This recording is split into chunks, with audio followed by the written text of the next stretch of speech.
Sve više dece koje postaju zavisnici i sve su mlađa, ona deca koja prvi put probaju narkotike, upozoravaju stručnjaci povodom Međunarodnog dana borbe protiv droge. Prošle godine samo u Beogradu registrovano su 722 nova zavisnika.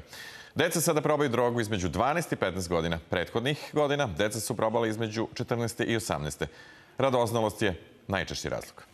Ja sam u 7. razredu popušio prvi joint.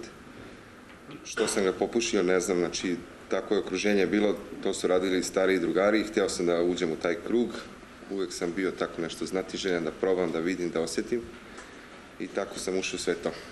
To je bio početak pakla u kojem je Nikola živeo do 27. godine. Drogu ne koristi već 2 godine. Put do izlečenja tek je počeo Nenad, koji je na odvikavanju od pre 5 dana. Sad imam i podršku porodice koja je bila izgubljena godinama, jednostavno ljudi su digli ruke, više nisu znali šta će sa mnom, te zatvor, te pritvor, te ne znam nija, izolacija neka, te ovo, te ono, jednostavno nisu znali.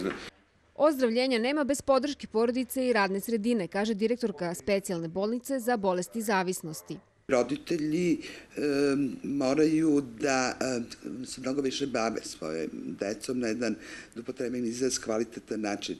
Znači da provode određeno vreme sa svojom decom, da razgovaraju, da znaju šta se događa sa njima i to će verovatno biti dovoljno za prevenciju. Najefikasnija mera za smanjenje novih korisnika droge je primarna prevencija, koja će biti intenzivna u narednih 16 meseci, što je deo državne strategije za borbu protiv droga za period od 2009. do 2013.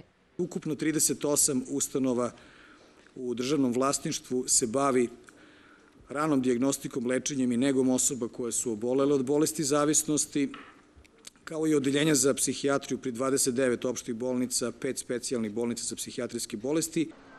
Prema godišnjem izveštaju Kancelarije Ujedinjenih nacija za drogu i kriminal, broj korisnika kokaina, opijata i kanabisa je u padu, dok je u porastu proizvodnja i upotreba sintetičkih droga, posebno u zemljama u razvoju.